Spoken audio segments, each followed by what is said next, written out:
Namo Buddhaya, hello and welcome. As you can see, I'm in a slightly different environment, location. The new kuti, my little vihara, place for a monk to live, will take some few days, maybe a week or so even, to get ready. It's currently a very empty building. It is just that, like a stable. It needs some doing up. So that's underway, and in the meantime, the owners here of this area, this land, have allowed me to stay here in this very luxurious and comfortable place, right near where I normally bring you these videos from. That is literally just outside over there.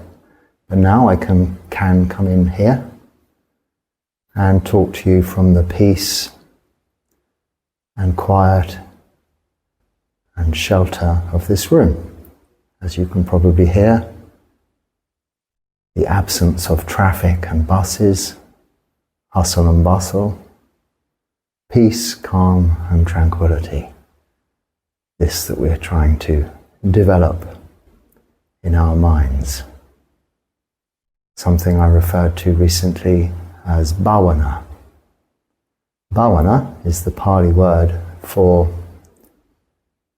well, in fact, I've just recently heard, it translates as creating something, establishing something, almost like in terms of art.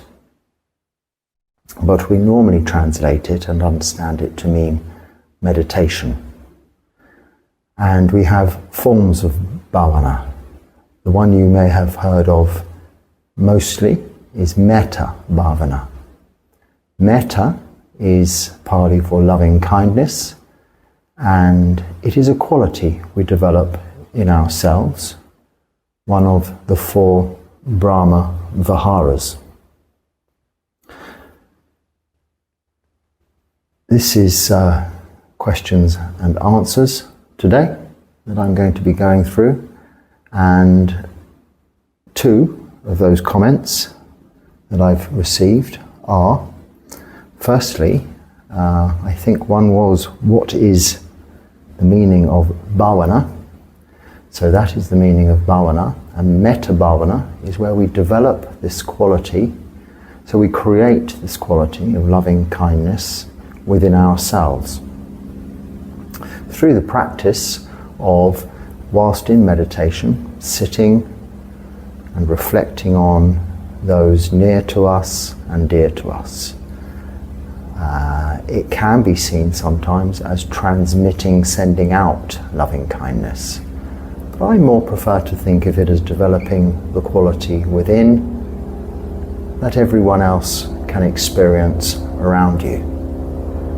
Like the perfume and beauty of a flower. It isn't so much transmitting it as being received by those around. We still have this flying kite thing, and we still have the trains, but by no means as continuous as the road noise that some people have found a little distracting when they're trying to listen, which I can understand. And the other 4 Brahma Viharas, and I have spoken of this in some detail, so I can refer you to that video on here, on this channel, English Monk, Brahma Viharas. It's doing its U-turn, the flying thing, and going back. Then we'll have peace and quiet again.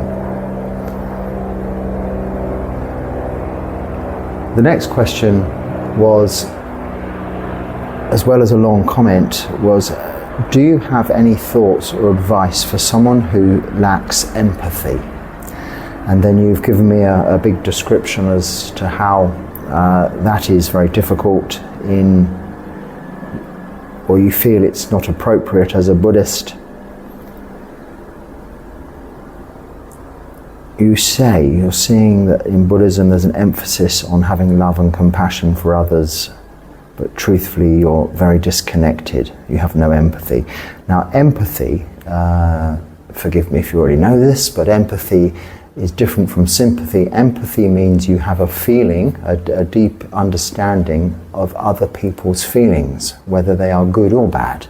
So you feel if somebody is feeling sad and negative and depressed, you also feel if somebody is feeling happy and joyous. In the 4 Brahma Viharas, we split this. We have metta, which is loving kindness, karuna, which is compassion. So that's more like sympathy, which is sometimes mixed up with empathy. Sympathy meaning more a pity or feeling sorry for somebody who is suffering. Compassion is again not quite like that. It's having a deep feeling, a deep-rooted understanding of somebody's suffering and not suffering with them, but being available to help them, not necessarily in a material or physical way, but through your understanding of them, of their situation. Compassion. If you can help, you will, you would. But we can only do what we can do. This is compassion. Sympathy can be a little bit more standoffish. I feel sorry for them, moving on. Empathy is more generalized. If you like, empathy, because you're asking me how can someone develop empathy, work on developing the 4 Brahma Viharas one at a time, starting with metta, loving kindness. Then you will be more easily able to develop compassion, karuna, and then comes mudita, and that we call empathetic joy. So we experience the feeling of joy when others have a feeling of joy. We have pleasure in others' success. In a way, it's the opposite of jealousy or envy. And finally, upekkha is the 4th of the 4 Brahma Viharas, equanimity, which comes as a result of developing these other 3 very, very wholesome qualities. So begin to establish empathy, begin with developing metta. And as you say, there's an emphasis on loving kindness towards all beings, but you feel disconnected. That's okay. Bring something to mind from which you are not disconnected. Maybe you have a relationship with your mother or you don't, but this is a good place to start, because even if you don't feel metta in that relationship towards your mother, you can be pretty sure that she, if not even now, at some point, has had both metta and compassion and mudita, all of these wonderful qualities for you. A mother's love for their child is unconditional, so this is a good starting point, a good place to base your grounding of metta upon. It's easy to bring to mind. Now, if that's not, you may have a pet or a close friend. Try and bring something to mind that is easy to develop this quality. Now, we don't have to be going all around overly enthusing on peace and love, I love you and I love everybody, but just bring to mind this compassion you see. If you don't have this relationship yourself, look at the relationship between others. Not necessarily other humans, find animals. Look at, animals with their young. So like a cat who has had kittens, look at how the mother nurses and looks after. A dog that's had puppies, look at how the mother nurses and looks after its offspring. It's a very good demonstration of unconditional love. a very good way of seeing metta. And this does naturally build this within yourself. If you start with that, you will begin to be able to develop empathy, because when you have the feeling, you can understand when others have that feeling. This also can be done in the reverse context when with regards to people whom are suffering. If you don't have compassion now, if you've developed metta, it's a good foundation for building compassion towards people whom are suffering. Because eventually you'll have metta for all beings. And when there is harm coming to them, or they're unhappy, when there is dukkha, this suffering, then you will have empathy for them. You will have the natural inclination towards compassion towards them, to help, to assist. This will also be developed by you giving. Generosity in itself, dana is the Pali word, but generosity, the act of giving, is by very far the easiest way to develop all of these 4 Brahma Viharas.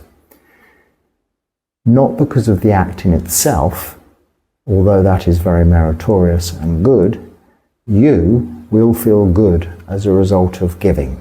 You've often heard the phrase, it's better to give than to receive, and it is, because you get immense pleasure through giving a gift, or helping, giving service, or just giving a smile, giving kindness. So, if you're struggling to develop metta, give someone something. Someone begging on the street, rather than walk on by, give them a biscuit, give them something. And you will feel a little twinge of happiness welling up inside you that will develop into metta, ultimately will bear fruit in the form of compassion, and finally mudita. Jealousy will be extinguished and you will have joy in other people's successes. This overall helps to build equanimity, this calmness, peacefulness and tranquility of mind. So I think I answered bhavana. This is all about mental development, creation. It's often simply translated as meditation. In the context I use the word, because it's commonly used here, I was referring to a place for meditation where I can practice bhavana, or mental development. So that's those two. That's that question. Okay, I'm going the wrong way around. Okay. Start at the beginning.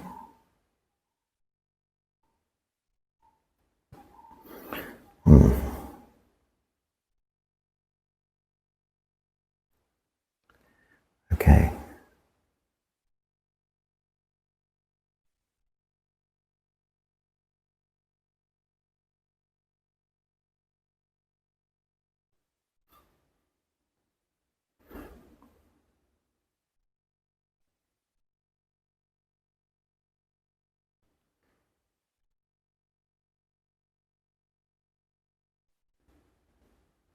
Okay, so this is just a quick one to get me back into the flow of things, because I lost the thread there where I don't know where the last question's gone even, so I'll just start right from the beginning. Dear Sir, please make a detailed video on great Buddhist monk Bodhidharma, founder of Zen Buddhism. Please, Sir. Well, I can't, I'm afraid, because I don't know enough about him, so I certainly can't make a detailed... I think I've read the book all about him, and maybe in the past even seen such a video. So if you search for a video on YouTube about the great monk Bodhidharma, whom I believe is the one who took Buddhism out east towards China, originally from India, or maybe even here in Sri Lanka. But no, any more than that I don't know, so I can't help you with that, I'm afraid. Okay, yes, that I don't understand.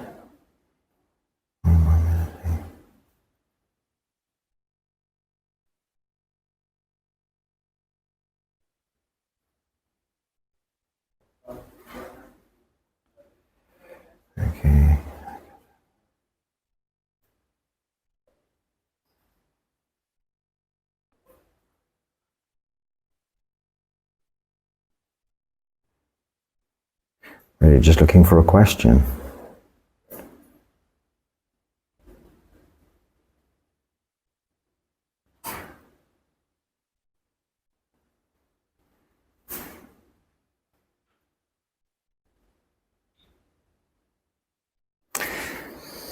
So, how do you interact with people who challenge your beliefs and character? Interesting. Well, I don't really have to. I don't, would be the answer. Avoid those not avoid those situations. We really are the result of the causes and conditions we put in place. Really, not people are all entitled to their own opinions. We don't proselytize in this as monks. We're certainly not allowed to. It's part of our rules. But in Buddhism generally, it's not an evangelical faith. It's not even considered by some in the West as a religion, but more a way of living, a philosophy. And therefore, there are no staunched beliefs or doctrines that one has to proselytize about, be evangelical about. We don't go about converting. We simply live this life. If people come to us, like in this situation, asking questions, then that's fine. We are more than happy and willing and obliged to talk about the Dharma, about the teachings of the Buddha, about our teacher himself in his lifetime, the teachings, and that of the Sangha, the disciples whom have followed in his footsteps, to pass this on. So I think occasionally you'll find in some faiths they're a little bit more evangelical, proselytizing, maybe towards trying to convert you. And in these circumstances I would just say thank you very much, and peace be with you, and that would usually be the end of the conversation. The Buddhist avoid confrontation by attitude. And this person goes on to say you'd like to properly explain your values and concepts of Buddhism. It's best perhaps not to, unless somebody is interested and asking you to do so. It's best to just, I think, practice and live and teach by your own example. Oh, and this question kind of links in then. How do you handle aggressive Christian converters, I think that's supposed to say. Yes, so I've just answered that really. Okay, let's have a look at this one. How can we understand human intuition? Are instinctually driven behaviours considered to be kilesas? Kilesas, defilements, in brackets. And do they inherently stem from desire or attachment to the concept of self? Thank you. So, two good questions which you've answered in your questions. What more can I say? The instincts, the natural human inclinations we have, tend to come from the desire to survive, to live, to satisfy hunger, have shelter, to procreate our species, and to defend that we have striven to attain, and therefore even fight in terms of defense. So this is where anger comes from, greed comes from, so greed and hatred, and it is through our ignorance, delusion, that we continue in this cycle to add fuel to these kilesas, to these defilements. And that fuel is in the form of, in its raw form, it is a desire, it is wanting, it is thirst, it is craving, we call tanha in the Pali word, and we add fuel to that fire of desire, that desire, by trying to satisfy what are insatiable and unsatisfiable, so that is insatiable, desires as and when they come up. So we're thirsty, we want something to drink. We could just drink some water, it would satisfy and quench our thirst. But then we might want to take something sweeter and tastier, and it continues. Keep adding fuel to the fire. And this not understanding of this is the basis of where these come from. So yeah, inherently, use this word as a species. Yes, it's not necessarily a genetic thing, but our first reaction at birth is to breathe. This is a natural desire for survival. If we didn't, we wouldn't survive. We cannot control this. Hunger is important for our survival, and procreation is important for the survival of the species. So we do have these, as you say, inherent instinctual desires that will not go away. But we do know through this practice, through this training, how we can deal with them, how we can help satiate them, how we can help cool some of these fires of desire. And that is by this practice of sila, moral virtue. This steers us away from a lot of the problems that arise as a result of ignorance, or delusion. Keeping just the 5 precepts of no killing, stealing, sexual misconduct, lying, or taking of intoxicants really does help you in terms of guarding firstly your sensory perception through seeing, hearing, smelling, tasting, touching, protecting what's coming in to stimulate desires further, but also keeping your moral virtue on the good side, with that what I've referred to before as conscientiousness of conscience, hiri and ottappa in the Pali. This keeps us on this path, this sila, samadhi, panya path, this path of moral virtue, meditation, and the development of wholesome mind states, reduction of unwholesome mind states. Now, it's the reduction of those unwholesome mind states which is what really leads to this development of wisdom, the opposite of ignorance, delusion. It's not to say that all desire has to go. We split desire into 2 forms. Tanha, which is thirst, craving, and the basis of greed, tanha, and chanda, which is a more wholesome desire to practice, say, keeping precepts, sila, samadhi, panya, to give, to offer generosity, to have compassion. This can still be a desire to do those things, but this only goes towards developing those wholesome mind states, reducing the unwholesome mind states, whereas tanha is going to go towards increasing the unwholesome mind states, the greediness, the wanting, the go-getting, and it will not help towards developing wholesome mind states, just instant gratification which is soon gone. So I think, as I say, you did answer it within your question, but I hope I've been able to help a little further there.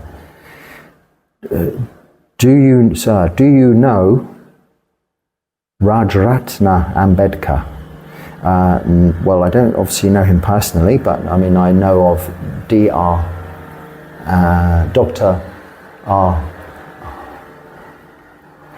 RB, I think.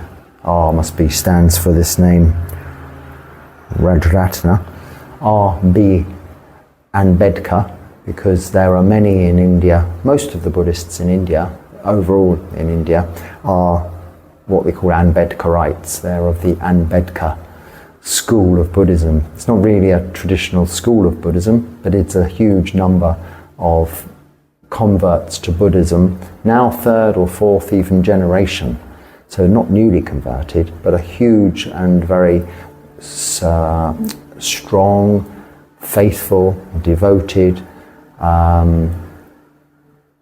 in the millions of Buddhists throughout India who are very supportive of monks and are very devout practitioners. And Ambedkar was the founder of this organisation. He also wrote the Indian Constitution. He was a lawyer, trained and in London, where he set down the constitution that is currently in place for India for its independence. And in that he wanted to seek a religion that was away from the original, the caste system. And I won't go into it, but suffice to say, yes, I've heard of him, of course. I lived in India for 3 years, and it would be difficult not to have heard of him or know him. So BR and Bedka. Actually, I've got him down as BR, so that's R is his middle name. Anyway. Do you willingly and cheerfully drink the water of Shiva? Now, I said, not that I know of, because I didn't know what that was, but you've answered, and I've subsequently found out it is urine, and I don't know, I don't drink that, but it is I think some monks do, as a medicine. One of the permitted medicines we can drink is fermented cow's urine. It's a very basic medicine, but these days it's not necessary, and no, I don't. It's not my cup of tea. I know I do practice some ascetic practices, but that one I don't find necessary at all. So on how to deal with anger. Well, really, so can I give some advice on how to deal with anger? This comes under these 3 root defilements of greed, hatred and delusion.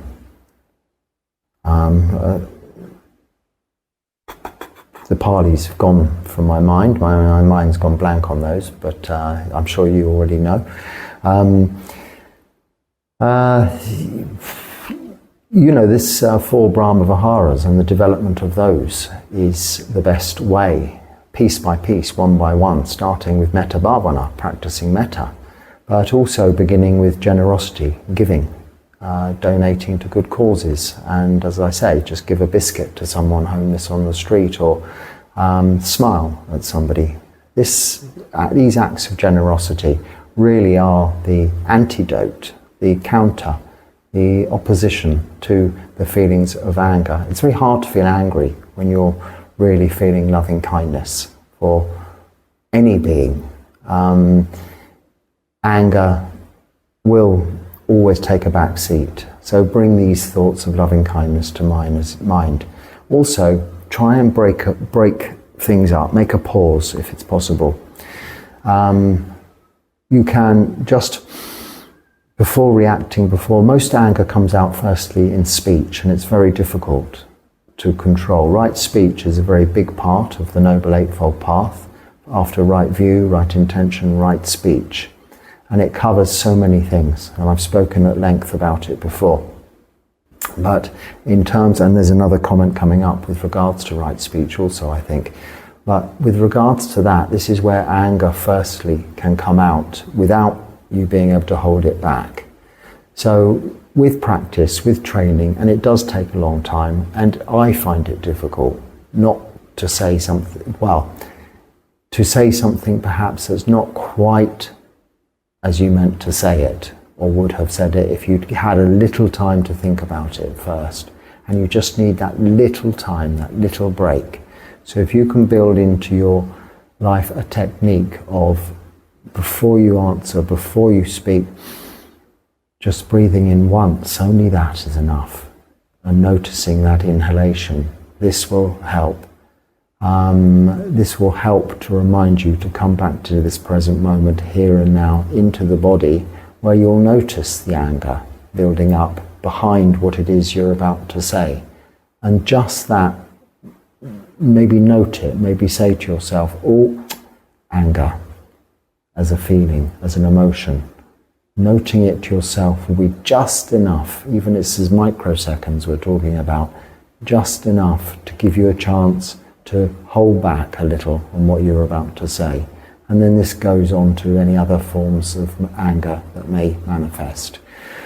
As far as how to, do you say, deal, you do say deal with rather than control, because we can't of course control our minds, and it's how you deal with it quite correctly, you say, is that what is important. So you deal with it in accordance with the Noble Eightfold Path, reminding yourself on the precepts, reminding yourself on right speech. How is it good to practice right speech? In terms of right speech, we can employ these 5 reminders that I've spoken of before, if I can remember them now. Timely, find the right time to speak about something. So before you react and just say something, think, is this the right time to mention this? Is this the right time, or could it wait until later? That gives you lots of space to think about it. Is it truthful? Is it absolutely the truth, or is this just your opinion against their opinion? Are the facts there? When you speak, are you speaking kindly, nicely about it, in a good, soft tone?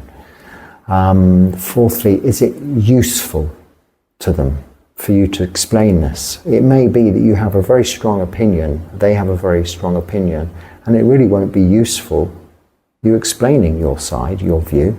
You'll just both have the same opposing opinions, a long debate, an argument, and walk away having achieved nothing. Is it useful? Is a very good way to ask yourself before you say anything, is what I'm about to say useful to this person?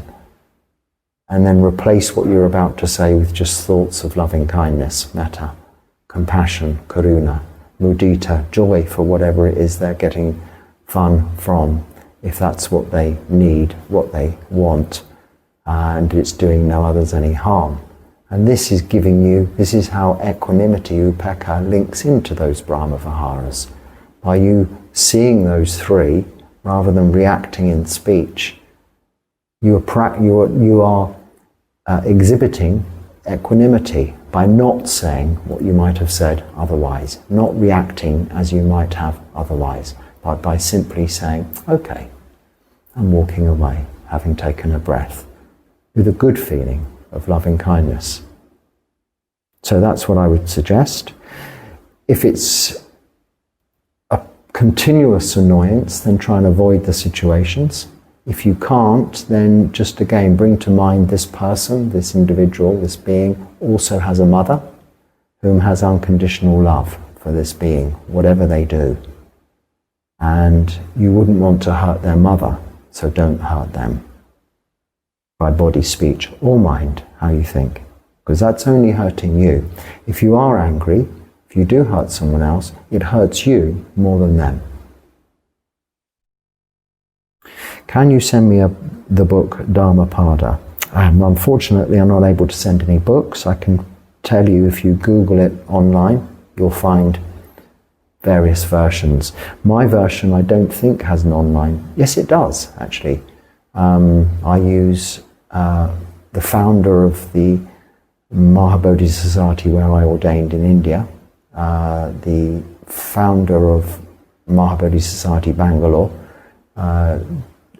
Dr. or Bhante Dhammarakkhita's translation, which I've always found, and many people do, to be a very easy to read and understand and enjoyable, very, very lovely version of the Dhammapada.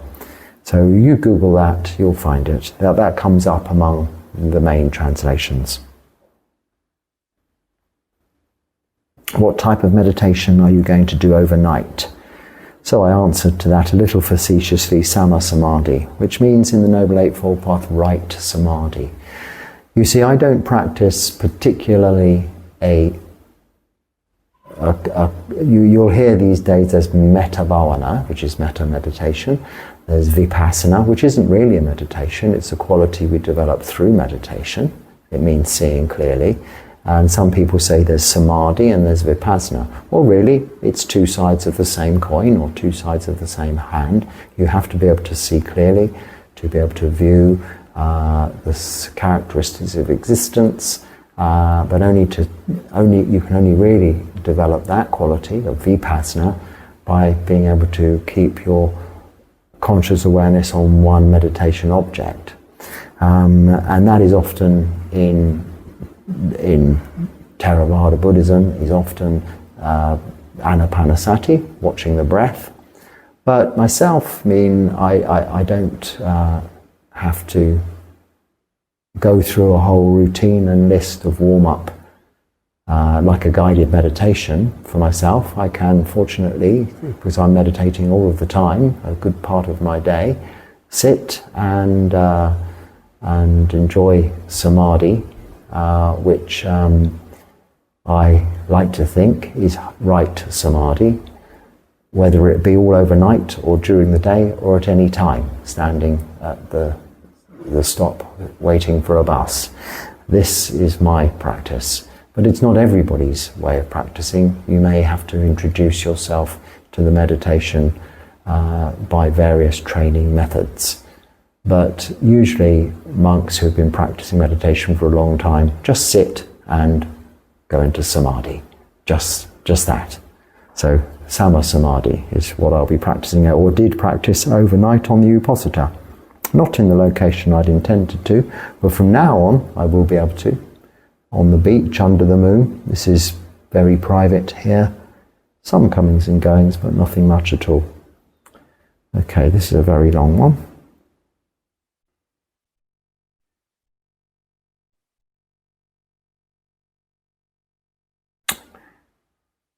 Way too long, I'm afraid. Even when it says so, I guess my question is, there's another 15 lines. Do you have any thoughts on advice on empathy? There we are, we're back to where we started. Apologies for my, well, it's usual, isn't it? My usual disorganised, unplanned.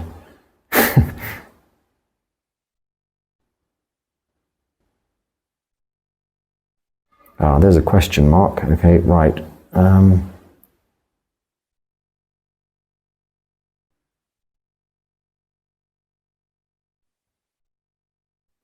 Well, too much poetry, I'm afraid.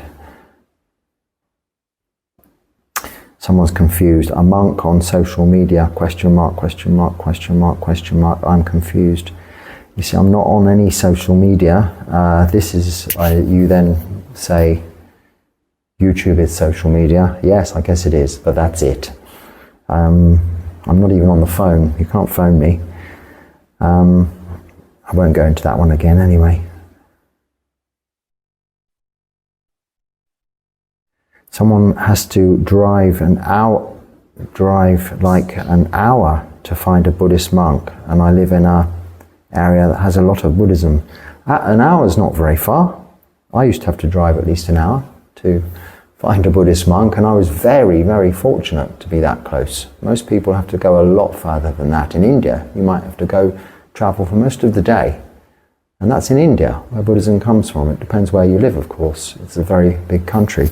So consider yourself very fortunate that you live somewhere where you can find Buddhist monks, and I guess a monastery, a temple, within an hour's drive, and that you're able to drive. That's a wonderful, that's more common than most of them. I'm guessing you're from the West, because you wish this culture was a little more prevalent in the West.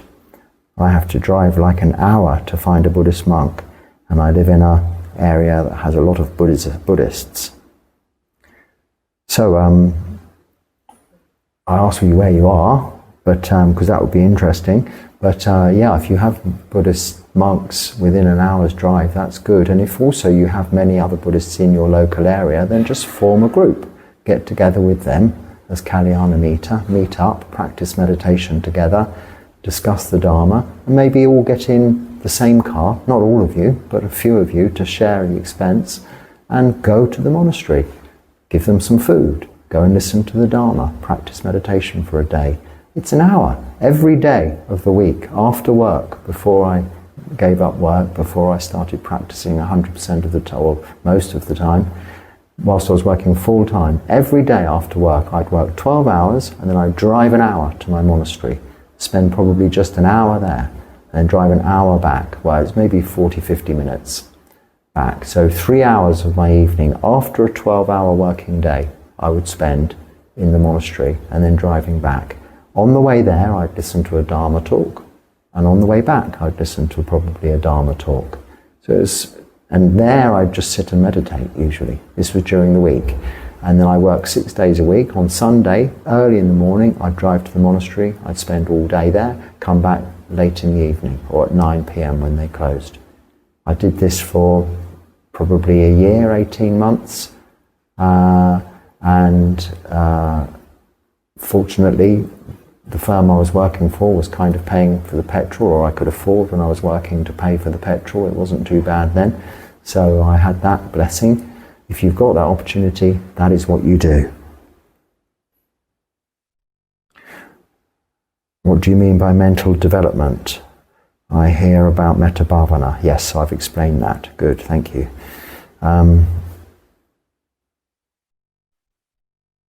What am I chanting at the end of the meditation session? I'm not sure.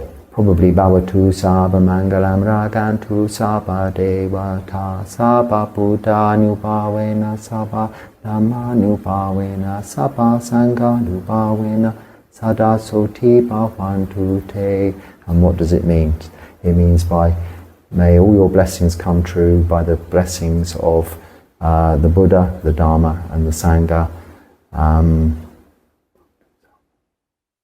and the devas and all of this kind of thing. If you look it up in the chanting book, I can't remember the literal translation right now, the chanting book that I use or have often suggested you pick up the link for is the Watmark Jan chanting book. It could be that, or I could just be saying Sabe Sata Sukhi Hotu, which is simply may all beings be happy and well.